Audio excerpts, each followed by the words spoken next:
감사합니다. 신명기서 33장을 통하여서 행복자라는 제목으로 말씀을 전하고자 합니다. 하나님 아버지 귀한 말씀을 하나님 아버지 잘 전할 수 있도록 주여 전하는 자나 듣는 자에게 성령으로 함께 하시사 주의 이 귀한 말씀이 무슨 뜻인지를 알게 하시고 깨닫게 하시사 우리 인생의 새로운 터닝 포인트가 되게 하여 주시옵소서. 예수님 이름으로 기도합니다. 아멘. 신명기 33장을 통해서 행복자라는 제목으로 말씀을 전하겠습니다.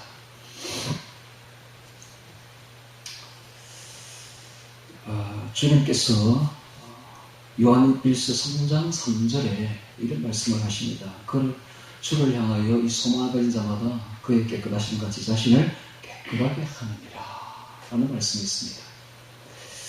주를 향하여 이 소망을 가진 자마다 그의 깨끗하신 같이 자신을 깨끗하게 하느니라.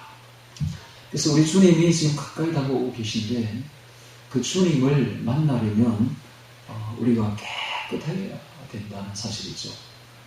이 소망을 가진 자마다, 즉 주의 재림하시는 그 주님을 만나는 소망을 가진 자마다 깨끗해야 된다는 거예요. 그래서 우리 다른 말로 하면 주의 신부가 날마다 세마포 옷을 그 결혼 예복을 한답 고혈로 깨끗하게 빤다라고 표현하고 있죠. 그 옷을 빠는 자는 복이 있을진저라고 말씀하시지 않습니까? 이 깨끗함에 대해서 우리가 한번 깊이 한번 생각해 볼 필요가 있습니다. 우리는 어떻게 해야 깨끗해질까 하는 사실입니다. 예를 들면 이제 방을 우리 집에 있는 방을 하나 치운다고 깨끗하게 치운다고 생각해 봅시다. 방을 어떻게 해야 깨끗하게 되죠? 예를 들면 방바닥에 뭐 옷가지라든지 책이라든지 뭐 쓸데없는 잘 쓰지도 않는 물건들이 너저분하게 있으면 이게 진짜 방이 더러운 방이죠. 그걸 깨끗하게 치우려면 그걸 다 없애버려야 됩니다. 그걸 다 덜어내버려야 됩니다. 집을 깨끗하게 하는 방법은 집에 1년 동안 가도 쓰지 않는 물건들은 다 내버리면 됩니다. 그럼 깨끗해져요. 하여튼 있는 물건을 갖다 놓는 게 아니라 다시 다 채우는 게 아니라 반대로 있는 물건을 다 없애버리는 거예요. 그러면 깨끗해지는 것입니다. 제 말이 틀리지 않죠? 네. 깨끗해지는 방법이 바로 그겁니다. 그래서 이제 미니멀 라이프로 해가지고 요즘에 1년 동안 가도 쓰지 않는 물건들을 그냥 치워버리자, 없애버리자 하는 운동이 벌어지고 있죠. 자, 이렇게 1년 동안 가도 한 번도 쓰지 않는 물건도 사실 필요 없는 물건이죠. 그러니까 다 처분해버리는, 다 내버리는 겁니다. 그러면 집이 아주 간단하고 깨끗해지는 거예요. 즉, 바닥이 아무것도 없는 거예요. 벽면이 아무것도 없는 거예요. 그런 집이 깨끗한 겁니다. 제가 왜 이런 말을 하느냐 하면 우리가 예수님을 믿는 믿음을 한번 점검을 해봐야 된다는 거예요. 주님은 지금 우리에게 어떤 믿음을 바라시는가 라는 사실입니다. 노자는 이런 말을 했어요. 위합일이, 위도일손. 배우고자 하는 자는 매일 뭔가를 더하는 자이고 자기 속에다가 지식을 더하는 자이고, 위도일손, 돌을 닦는 자들은, 돌을 통하는 자들은 매일 뭔가를 드러내는 자이다. 드러내는 자이다. 안에 있는 걸 자꾸 드러내버리는 자이다. 배우려고 하는 그런 학구열이 있는 자들은 매일 뭔가를 집어넣어야 돼. 지식을 집어넣어야 돼. 그런데 돌을 통하는 자들은 매일 있는 걸 다 집어내버려야 된다. 이런 말을 했어요. 이거 아주 귀한 말입니다. 이거 노자가 한 말이지만 굉장히 지금 전곡을 찌르고 있는 말인데요. 우리 주님께서 우리에게 지금 뭘 원하시는가라는 것입니다. 우리가 어느 정도 배울 때까지는 많이 배워야 됩니다. 많이 집어넣어야 돼요. 지식을. 그러나 어느 단계가 딱 지나고 나면 그때부터는 거꾸로 돼야 됩니다. 있는 걸 다 내버려야 돼요. 뭘 내버려야 될까요? 요한일서 2장 15절에 이런 말씀이 있습니다. 이 세상에 있는 것들을 사랑치 말라. 이 세상을 사랑하는 자는 아버지 사랑이 그 속에 있지 아니하니 이는 이 세상에 있는 모든 것이 육신의 정욕과 안목의 정욕과 이생의 자랑이니 이는 다 아버지께로부터 쫓아온 것이 아니요 세상으로부터 쫓아온 것이라. 이 세상도 그 정욕도 다 지나가되 하나님의 뜻을 행하는 이는 영원히 가느니라. 다시 한번 말하겠습니다. 이 세상이나 세상에 있는 것들을 사랑치 말라. 누구든지 세상을 사랑하면 아버지의 그 사랑이 그 속에 있지 아니하니.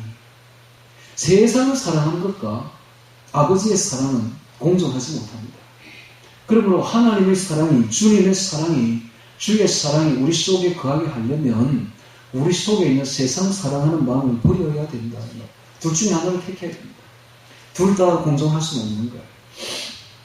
그래서 우리가 우리 안에 깨끗함을 한다는 것은 우리 속에 있는 세상 것을 다 내어버리는 겁니다. 자신의 물욕을, 자신의 정욕을, 자신의 명예욕을 다 내버리고, 심지어 자기 자신조차도, 자기 자신의 자아조차도 다 내버려야 됩니다. 주님을 바라보는 자는 겸손한 법입니다. 항상 주님을 바라보는 자는 자신이 죄인 중에 괴수요, 지극히 작은 자요, 정말로 무익한 종이라는 사실을 깨닫는 자입니다. 늘 깨닫습니다. 주님만 바라보면 겸손해집니다. 그래서 주님을 바라보는 사람의 특징은 항상 겸손합니다. 그리고 자신을 항상 내려놓습니다. 그리고 자신의 욕심을 언제나 버리는 자입니다. 언제나 매일매일. 이것을 바울은 나는 날마다 죽노라 라고 말했습니다. 나는 날마다 죽노라. 나는 날마다 죽노라. 이거에 주님을 바라보는 자요, 주님을 향해서 걸어가는 자들입니다. 즉 주님의 도를 닦는 자들이죠. 주님의 도를 통하는 자들입니다. 반대로 세상 것을 자꾸 집어넣는 자들은, 세상을 바라보는 자들은 항상 그 마음이 교만한 법입니다. 세상은 사람들 앞에 어떻게 보이고 쇼만 하고, 요즘에 누구 있지요 그런 사람?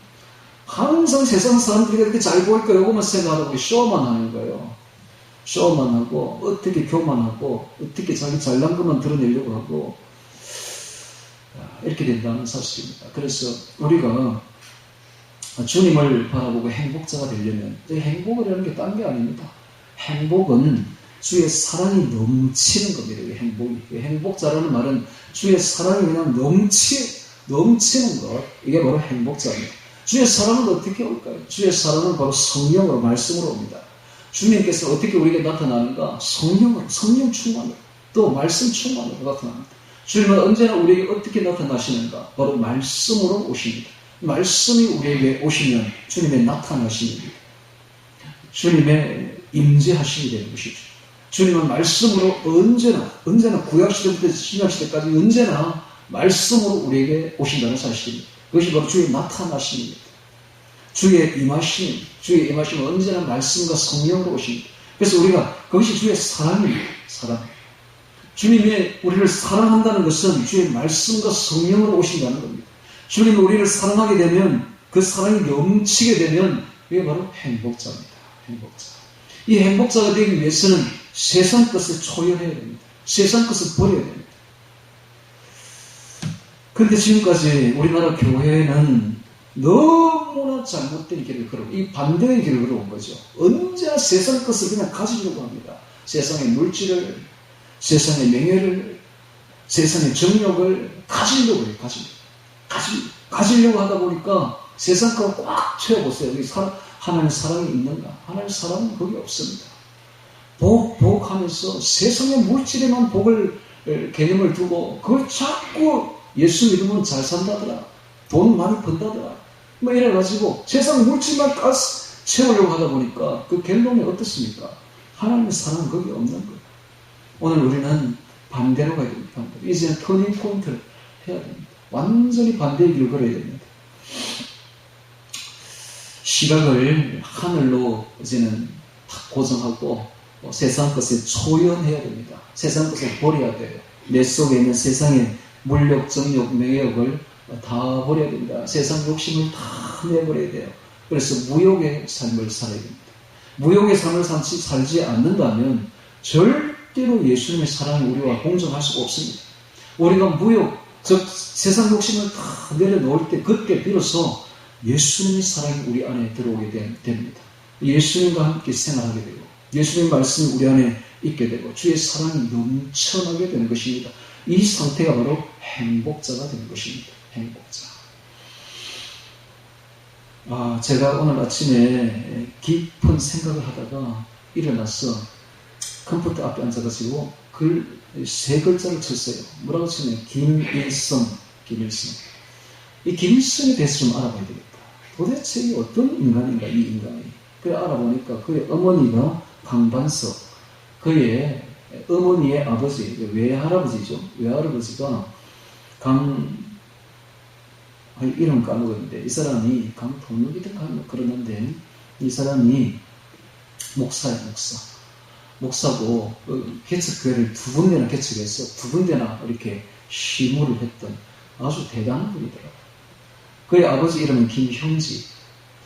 그래서 내력을 조사해 보니까 이 김일성이가 태어나가지고 어머니 반석 이름이 바로 기독교 아닙니까? 그 어머니 밑에서 자라나가지고, 그리고는 만주에 있다가 다시 그 자기 외할아버지가 시무하는 그 교회로 가서 거기서 강양우, 자기 외삼촌이던가 하여튼 그 강양우 밑에서 배웠더라고요. 강양우가 바로 김일성을 가르친 선생이다. 그렇게 해서 기독교 교육을 철저히 받은 겁니다. 얼굴도 다 잘생긴, 그 집안들이 다 잘생겼더라고요, 보니까. 아버지도 훌륭하게 잘생겼고, 독립운동가고, 어머니도 기독교 집안에 아주 반듯하게. 그 김일성이도 어릴 때는 참 잘생겼어요. 그렇게 해서 기독교인으로 자라나고 있습니다. 그런 거가 왜 최고의 악마가 되었을까요? 이유는 딱 한 가지. 속에 있는 욕심을 내려놓지 못했던 겁니다. 그러니까 누구든지 보십시오. 누구든지 시간이 없고 돈이 없고 여건이 안 돼서 그렇지 다 그렇게 될 사람들이 우리 모두가 이 기독교 교육이 너무 잘못됐다는 거예요. 방향 자체가. 우리는 너무나 잘못된 길을 교육받아 왔던 겁니다. 지금부터라도 바꿔야 됩니다. 이제는 세상 욕심을 다 내려놓고 그리스도에게로 가는 첫걸음인 기독교는 세상 욕심을 내려놓는 겁니다. 무욕의 삶을 사는 겁니다. 세상에서 초연해야 됩니다. 다 내려놓아야 됩니다. 자신의 물욕, 정욕, 명예욕을 다 매일매일 내려놓는, 그래야만이 예수님께로 갈 수가 있는 겁니다. 이것을 안 가르친 거예요. 그 아이가 자라나서 명예욕에 찌들게 되자 그는 세상 온갖 욕심을 다 부리게 됩니다. 나중에 지금 보십시오. 북한에 그 김일성, 김정일, 김정은이 그 한 사람을 위해서 그 학교가, 여자 학교가 세워졌는데 그 학생 중에 제일 잘생기고 제일 똑똑한 애들을 다 모아놓고 그 애들로 하여금 자기 기쁨전을 만듭니다. 이게 바로 김일성의 이 실체입니다. 그가 해볼 만큼 다 하는 거예요. 자기 욕심 있는 만큼 다 부리보는 거예요. 전 인민이 한 사람을 위해서 존재합니다. 만약에 그가 진정한 기독교인이었다면 그가 자신의 몸을 희생해서 북한을 위해서 헌신하고 희생했을 것입니다. 그가 진정 예수님을 알았더라면, 예수님의 십자가를 알았더라면 십자가의 길을 따랐을 것입니다. 자신의 몸을 희생해서 내가 다른 사람을 위해서 어떻게 살고 그것을 생각했을 것입니다. 자신의 유익은 조금도 취하지 않았을 것입니다. 오늘 우리가 예수의 제자라면 당연히 예수님이 걸어가신 십자가의 길을 걸어가야 되는 것입니다. 이것이 바로 행복자입니다. 행복자가 너무 지금 개념을 너무 잘못 잡았던 거예요. 세상의 것을 그냥 가득 채우면 행복한 줄 알았던 거예요. 반대입니다. 내 자신을 죽이고 세상 것을 다 내려놓고 주의 사랑과 주의 은혜와 주의 말씀으로 충만한 것, 이게 바로 행복자인 것입니다. 주의 사랑으로, 한마디로 주의 사랑으로 넘쳐나는 자, 이것이 바로 행복자인 것입니다. 오늘 우리는 33장을 통해서 행복자가 되기를 바랍니다. 자, 33장 1절부터 같이 보면서 행복자라는 제목으로 말씀을 보겠습니다. 하나님의 사람 모세가 죽기 전에 이스라엘 자손을 위하여 축복함이 이러하니라. 자, 모세가 이 말하고는 이제 모세라는 이름은 나오지 않습니다. 그죠? 34장의 모세의 죽음이죠. 이게 유언과도 같은 거죠. 자, 모세는 지금 죽음 앞에 서 있습니다. 죽음의 문턱 앞에 딱 서 있습니다. 이것이 33장이 끝나고 나면 34장에 쓰는 죽음을 이야기를 합니다. 그러니까 지금 마지막이죠. 죽음의 임종에서 지금 임종 유언 설교를 지금 하고 있습니다.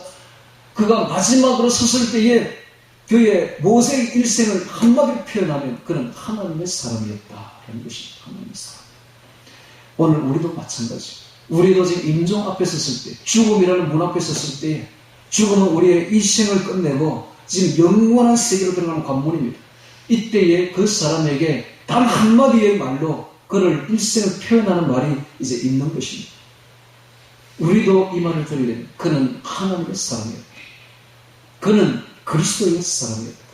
그는 참 그리스도인이었다. 그는 참으로 그리스도의 제자였다. 이런 말을 들어야 되는 것입니다. 그런 말을 듣기 위해서 오늘 우리는 매일매일 그리스도와 함께하는 행복자로 살아야 되는 것입니다. 세상 것을 매일매일 내려놓고 자기를 내리고 죽여놓고 겸손하게 오직 주님만 섬기고 주님만 받아들이는 그리스도인으로 살아야 되는 것입니다. 만약에 그렇지 않고 우리가 세상 것을 가득 채운다면 주님은 절대로 우리와 함께하지 않습니다. 너희가 재물로 하나님을 개마에 숨길 수 없는, 오늘 우리 재물욕으로 가득 차 있으면 거기 예수님 들어올 자리는 없는 겁니다. 그러면 우리의 마지막의 결론은 뭡니까? 그는 욕심쟁이로 살았다더라.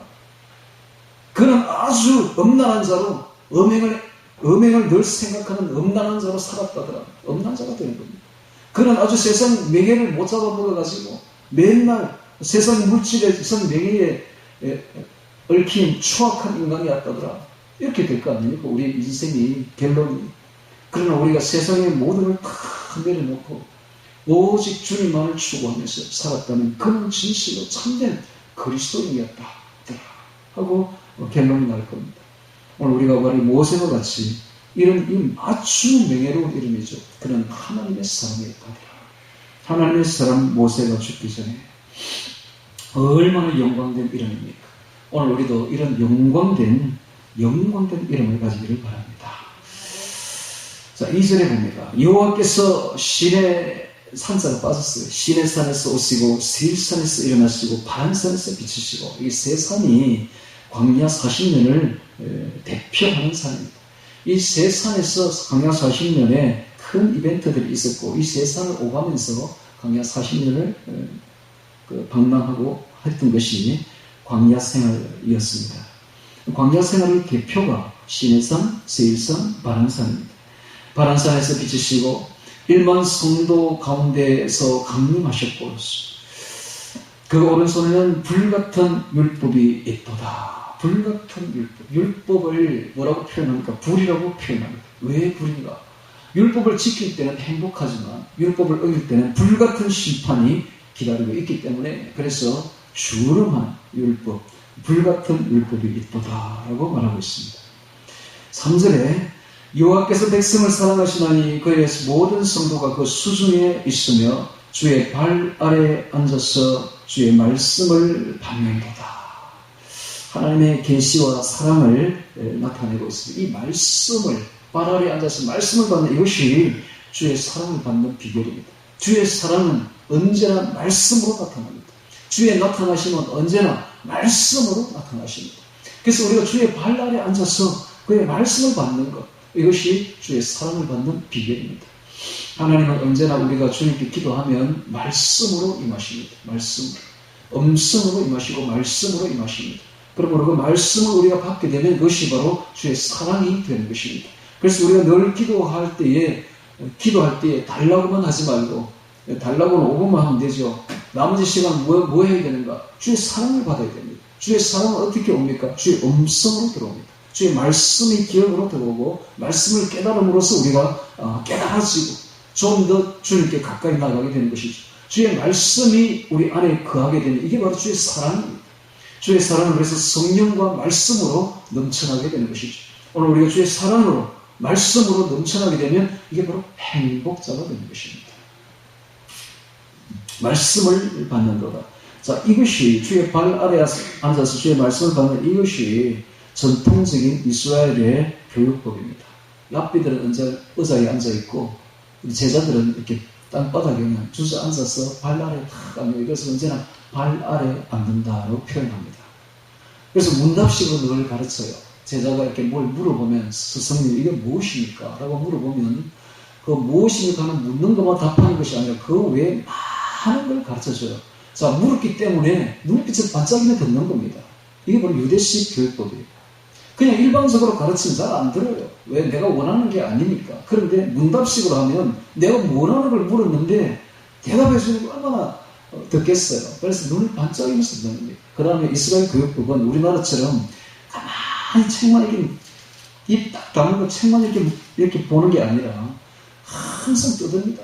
떠들어 자기 주장을 펴고 자기 견해를 발표하고 그러면 또 그걸 듣고 또 서로 또 나누기도 하고 뭐 이런 과정에서 많이 지식이 생기는데 그 교육법이 혼자서 이렇게 묵독으로 이렇게 하는 것보다 훨씬 더 강렬하고 편하다고 빠르다고 이렇게 말을 하죠. 그래서 오늘 우리나라 교육법을 좀 수정해야 됩니다. 발 아래 앉아서 서로 문답식으로 가르치고 성경은 그렇게 가르쳐야 돼요. 문답식으로 가르치고 또 많이 토론하고 서로 의논하고 의견을 교환하고 이런 과정에서 발표력도 좋아지고 그렇게 되는 것이죠. 주의 말씀을 받는도다. 자, 4절에 봅니다. 모세가 우리에게 율법을 명하였으니 곧 야곱의 총회의 기업이로다. 야곱의 총회가 바로 이스라엘 전 민족입니다. 이스라엘의 전 백성 전체를 총회라고 말합니다. 하나님의 친백성이죠. 총회의 기업이로다. 여수론의 왕이 있었으니 곧 백성의 두령이 모이고 이스라엘 모든 지파가 함께한 때로다. 자, 오늘의 부제목이 있다면 여수론입니다. 여수론. 주제목은 행복자고 부제목은 여수론입니다. 여수론 뜻이 뭐냐? 고결한 자, 의로운 자라는 뜻입니다. 고결하고 의로운 자. 이 고결하고 의로운 자라는 여수론은 하나님과 언약을 맺고 영원한 통치자 되신 우리 하나님과 친백성이 된 자를, 그래서 이스라엘의 별칭이 바로 여수론입니다. 여수론은 어렵고 고결한 자인데 이 어렵고 고결하려면 깨끗해야 돼요.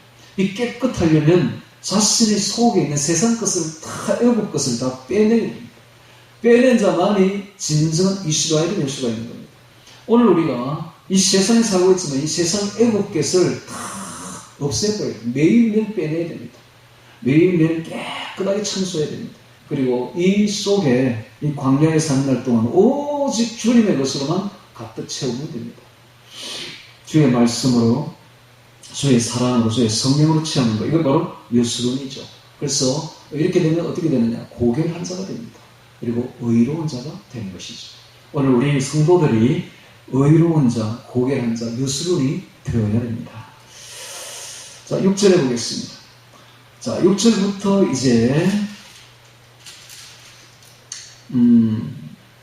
25절까지, 6절부터 25절까지 12지파에 대한 축복을 아주 따뜻한 음성으로 따뜻하게 시를 지어가지고 이렇게 표현하고 있습니다. 축복하고 있습니다.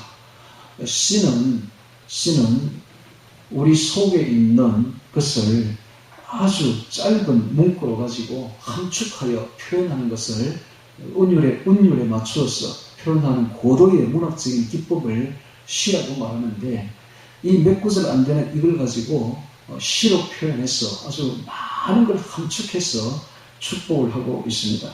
자, 이 12지파의 축복을 보면 이것이 다 12지파에 대한 축복이 뿐만 아니라 오늘 우리에게 주시는 축복임을 알아야 됩니다. 이 모든 축복들이 다 12지파에 주는 축복 전부가 다 오늘 예수님을 믿는 우리 여수론 행복자에게 주시는 축복임을 깨달아야 됩니다.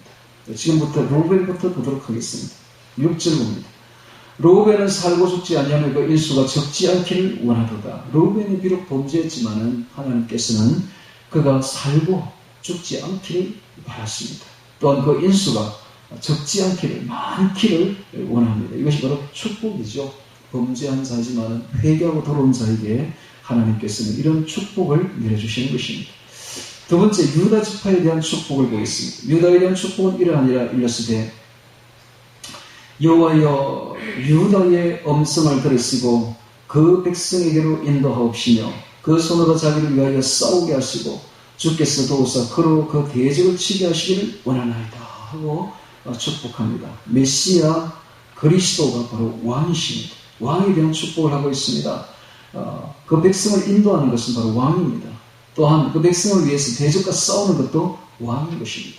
주 예수님께서 오시면 우리를 이렇게 인도하시고 우리를 대신해서 대적과 마귀와 싸우시는 분이 바로 예수님이시죠. 자, 그런데 이 로벤과 유다 사이에 빠진 이가 있죠. 바로 시므온입니다. 시몬은 빠져버렸어요. 축복했어. 왜 그런가? 시몬이 너무 많은 범죄를 저지름으로써 특히 광야에서 음란죄에 걸려들어가지고 많은 숫자가 3만 명이 훨씬 넘는 3만 7천 명이 되는 7,100명이 되는 엄청난 숫자가 죽게 되고 이지리즘에 따라서 하나님 축복 대상에서 제외됩니다. 이것은 무엇을 뜻합니까? 오늘 우리가 이 땅에 살아가면서 죄를 짓게 되면, 많이 짓게 되면 하나님께서 결국은 보면 우리를 버릴 수도 있다는 것을 보여주고 있습니다.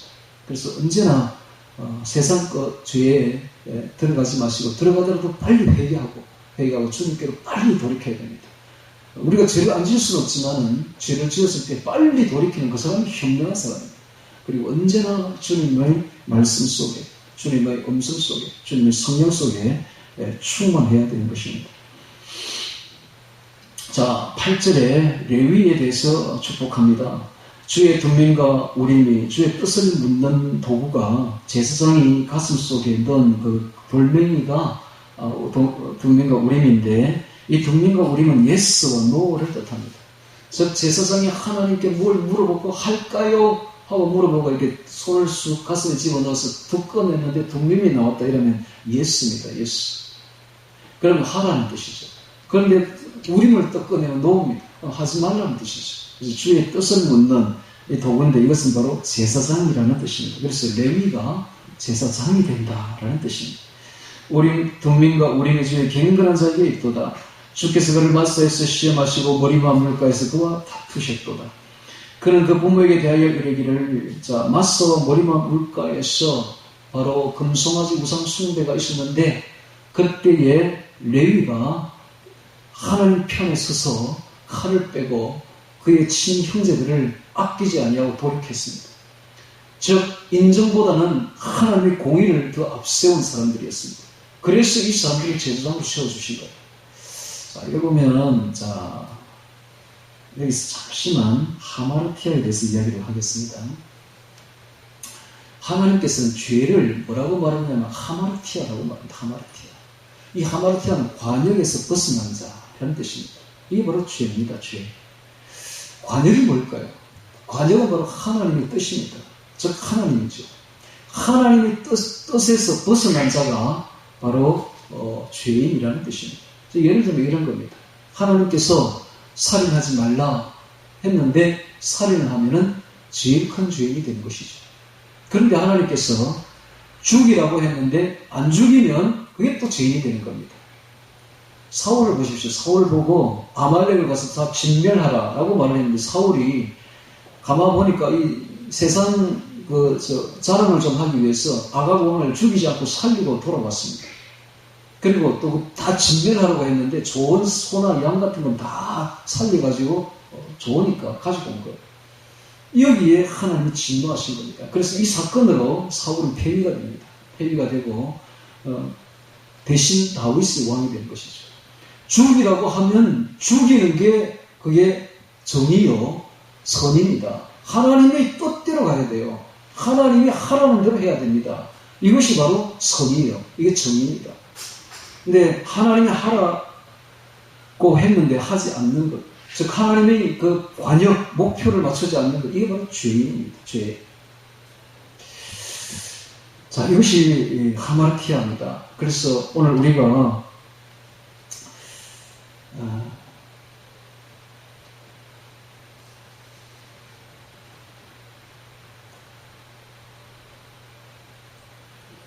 그 인생이 주님의 뜻, 하늘의 미랄이 되지 못하고 자기 욕심대로 살 때, 즉 주님의 뜻을 위반할 때, 그때 바로 큰 죄인이 된다는 사실을 알아야 됩니다.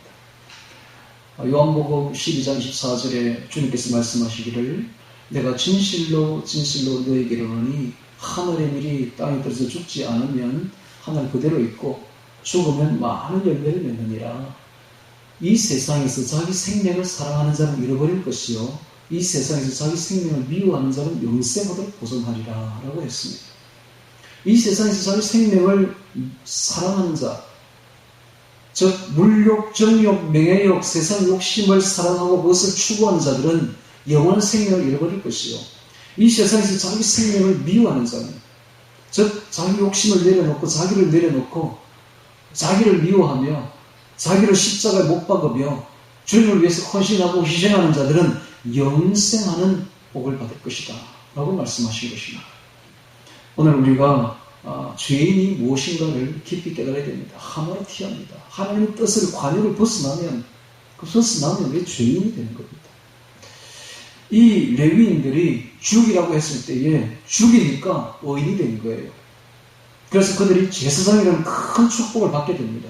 하나님의 뜻이 이렇게 중요한 것입니다. 우리 오늘 어떤 모든 것보다 하나님의 뜻을 앞세워야 됩니다. 세상의 그 어떤 것보다 하나님의 뜻대로 행하는 것, 이것이 가장 중요한 것입니다.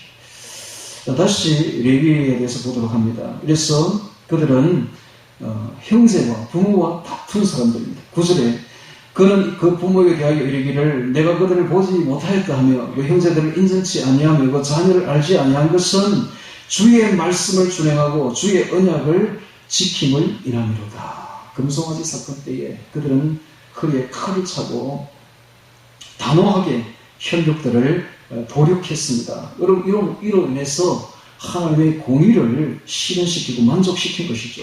자, 이러니까 하나님이 이들을 좋아하시는 것입니다. 그리고 이들을 제사장으로 세운 것입니다. 자, 이런 의미에서 본다면 오늘날 군대에 가서 총을 안 들겠다는 그 이단 여호와의 증인들은 정말 잘못된 겁니다. 정말 잘못된 겁니다. 군대가 총을 안 들면 어떻게 됩니까? 적군들이 와서 우리 나라를 유린해버립니다. 우리의 처와 우리의 아내와 우리의 자녀들을 다 유린해버립니다. 우리의 모든 걸 다 빼앗아버려요. 우리가 안 지키면 누가 지켜요? 그래서 총을 들어야 되는 것입니다. 총을 드는 것이 아까 맞서 싸우는 것이 정의인 것입니다. 죽이라고 하면 죽이는 것이 정의인 것입니다. 그래서 하나님 뜻대로 행하는 것, 이것이 바로 정의인 것입니다. 10절에 보겠습니다. 주의 법도를 야곱에게 주의 율법을 이스라엘에게 가르치며 주 앞에 분향하고 온전한 번제를 주의 단 위에 드리로다. 두 가지 일이 나왔습니다. 레위가 해야 될 가장 중요한 두 가지. 첫째는 교육이요, 두 번째는 제사입니다. 교육과 제사라는 이 두 가지 엄청난 그 일을 바로 이 레위 제사장에게 주고 있습니다. 그래서 성도가 오늘 뭘 해야 되는가? 제일 중요한 일이 하나님께 예배드리고 그 다음에 하나님 말씀을 가르치고 교육하는 일이 이렇게 중요하다는 사실입니다. 이 일을 가장 중요합니다. 이 두 일을 해야 됩니다. 자, 11절에 여호와의 그 제사를 풍속히 하시고 그 손의 일을 받으소서. 그를 대적하여 일어나는 자와 미워하는 자의 허리를 꺾어서 다시 일어나지 못하게 하옵소서. 자, 세 번째 베냐민에 대해서 보도록 하겠습니다. 네 번째, 베냐민에 대하여는 일렀으되 여호와의 사랑을 입은 자는 그 곁에 안전히 거하리로다. 여호와께서 그를 날이 맞도록 보호하시고 그로 자기 어깨 사이에 차게 하시리로다. 어깨 사이는 품입니다. 품에 안는다. 이거를 표현을 어깨 사이에 처한다 이렇게 표현하죠. 베냐민은 막내로서 하나님의 사랑을 듬뿍 받습니다. 오늘 우리도 마찬가지로 주의 사랑을 듬뿍 받는 자들이 되어야 됩니다. 이게 바로 행복자가 되는 비결이죠. 자, 13절에 요셉에 대해서 보겠습니다. 원컨대 그 땅이 여호와께 복을 받아 하늘의 보물이 있으리가. 땅 아래 지장한 물과 태양이 결식케 하는 보물과 태음은 달을 말합니다. 태음이 자라게 하는 보물과 이 태음이 어떻게 자라게 할까요? 햇빛과 달빛 아래, 달빛 아래는 달빛이 뭘 주겠습니까만은 달빛 아래 이슬이죠, 이슬. 달빛과 함께 오는 밤 이슬, 햇빛과 달빛 아래 싱싱하게 자라고 탐스러운 결실을 맺는 땅의 소산을 말합니다. 옛산의 상품물과 영원한 작은 산의 보물과 땅의 보물과 거기에 충만한 것과 가시떨기 나무 가운데 거하시던 자의 은혜로 인하여 복이 요셉의 머리에 그 형제 중 구별하는 자의 정수리에 임할지로다. 그는 첫 수송아지같이 위엄이 있으니 그 뿔이 들소의 뿔 같도다. 뿔은 권세를 말합니다.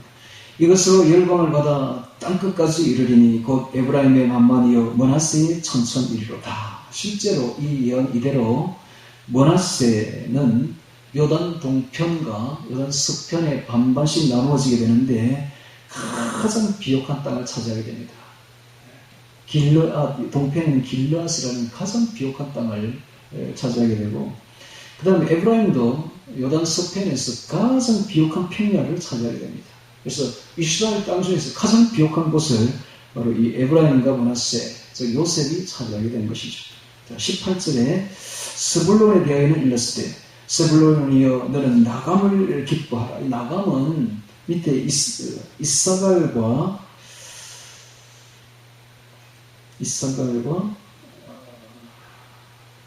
대조되죠. 거의 바로 밑에 이사갈과 대조되죠. 이사갈은 너는 장막에 있음을 즐거워하라 했는데 스불론은 너는 나감을 기뻐하라 라고 말했습니다. 이것은 스불론은 상업을 주로 할 것이다 라는 이야기고, 이사갈은 농업을, 집안에서 편안히 있는 농업을 주로 할 것이니까 이렇게 하면 실제 그대로 됩니다. 스불론은 상업으로 번창하게 되고, 이사갈은 갈릴리 주변에서 농업을 하게 됩니다. 그들이 열국 백성을 불러 산에 이르게 하고 거기서 의로운 제사를 드릴 것이며 바다의 풍부한 것 모래의 감수인 보배를 흡수하리로다. 가스에 대하여는 일렀으되 가스를 강대케 하시는 자에게 찬송을 부를지어다. 가스이 암사자같이 엎드리고 팔과 정수리를 찢는도다.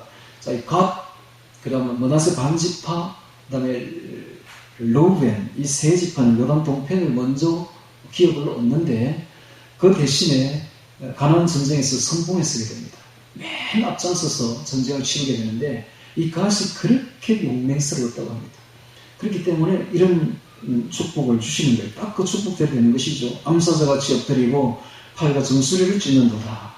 그가 자기를 위하여 먼저 기업을 택하였으니 곧 법세운 자의 분깃으로 예비된 것이로다. 즉 동편에서 먼저 기업을 받은 것이죠.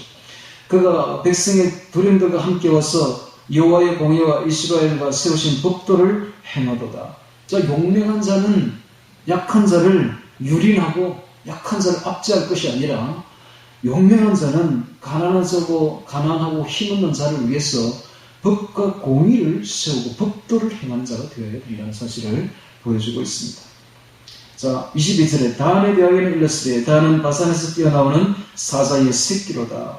실제 단은 아주 용맹한 지파였습니다. 단에서 나중에 삼손이 나오죠. 자, 23절에 납달리에 대하여는 일렀으되 은혜가 족하고 여호와의 복이 가득한 납달리여 너는 서방과 남방을 얻을지로다. 자, 아셀에 대하여는 일렀으되 아셀은 다자한 복을 받으며 그 행색이 기쁨이 되며 그 발이 기름에 잠길지로다 라고 말했는데, 유대의 최근에 이스라엘의 학자들이 이 대목을 본 거예요. 아셀의 발이 기름에 잠긴다?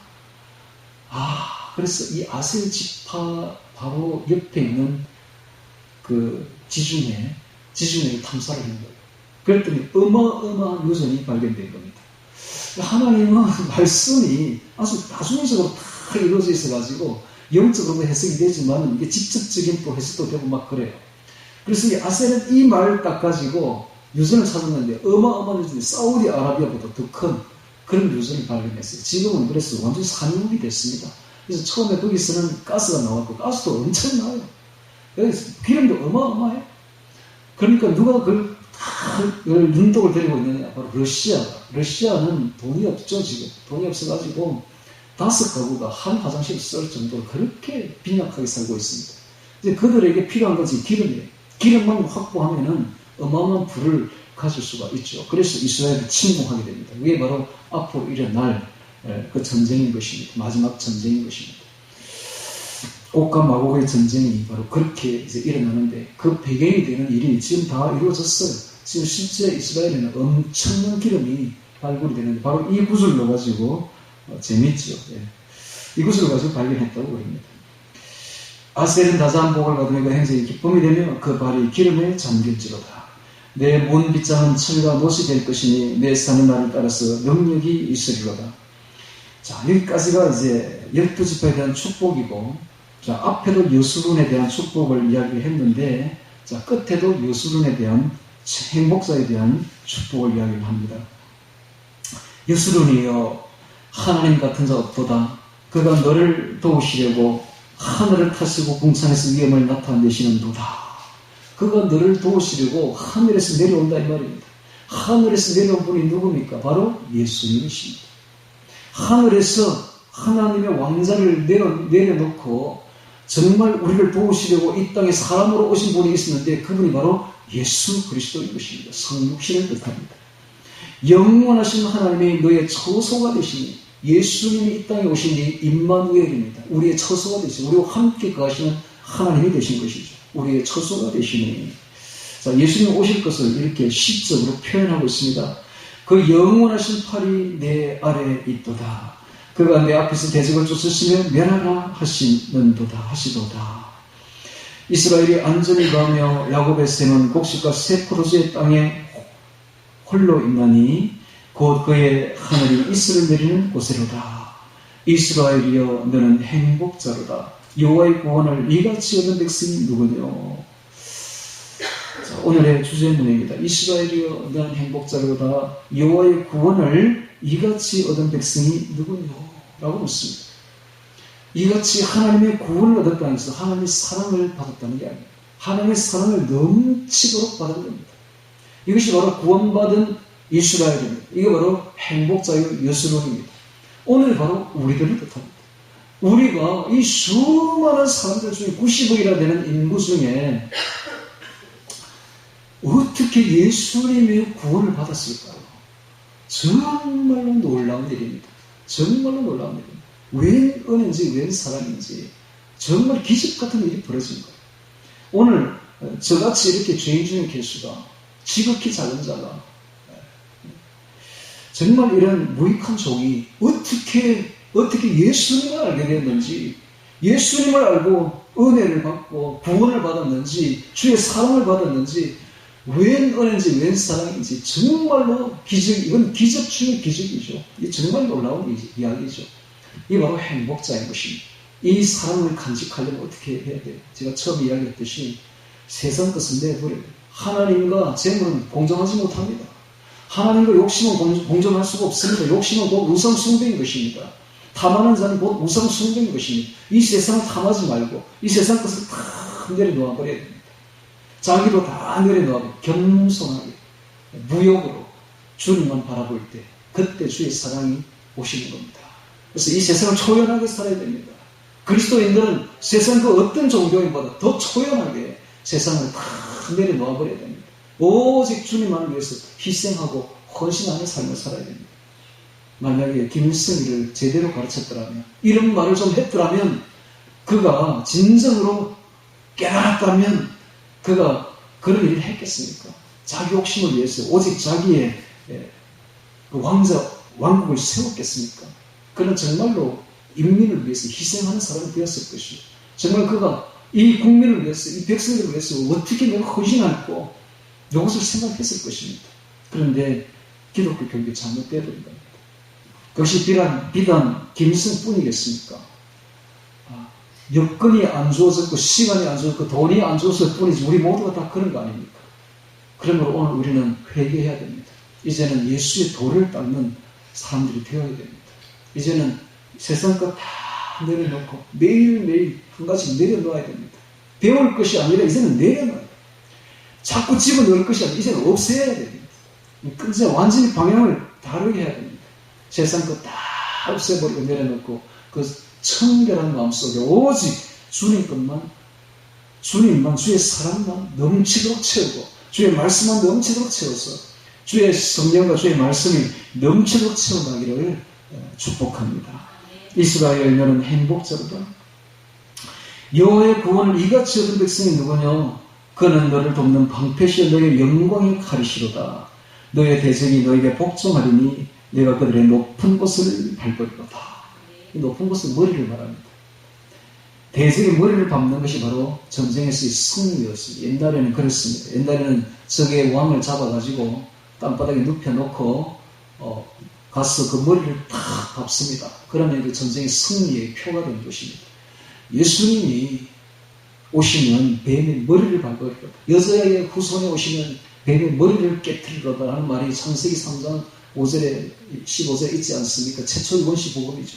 그와 같이 예수님이 진짜 오셔서 이 마귀 권세를 결정타를 날렸는데 결정적으로 그것이 바로 십자가와 부활입니다. 십자가. 십자가와 부활로 마귀는 아주 결정타를 맞아버린 것입니다. 십자가와 부활로 사망권세가 깨어진 것입니다. 오늘 우리는 예수님이 걸어가신 그 십자가와 부활의 길로 우리도 걸어가야 됩니다. 예수님은 우리에게 분명하게 보였습니다. 얘들아, 너희가 나를 따라오려면 십자가로 오느라. 십자가의 길로 오느라. 십자가가 뭡니까? 자기 잘 먹고 잘 사는 길이 아닙니다. 세상 것으로 가득 채우는 길이 아닙니다. 십자가는 그와 반대입니다. 자신을 헌신하는 길이요, 희생하는 길이요, 내려놓는 길입니다. 자신을 죽이는 길입니다. 자신을 이 땅에서 죽는 길입니다. 이순신 장군도 비슷한 말을 하셨어요. 사적생 생적사, 필생적사, 살고자 하는 자는 죽을 것이요, 죽고자 하면 살 것이다. 예수님도 똑같이 말씀하십니다. 이 세상에서 자기 생명을 사랑하는 자는 잃어버릴 것이요, 이 세상에서 자기 생명을 미워하는 자는 영생하도록 보존하리라. 이것이 바로 십자가입니다. 십자가. 오늘 우리가 주님이 걸어가신 그 길을 걷는 자가 참 그리스도인이 아니겠습니까? 주님이 걸어가신 그 십자가의 길을 걷는 것이 참 제자가 아니겠습니까? 그러므로 주님이 걸어가신 그 길을 걸어가면서 자신을 내려놓기 바랍니다.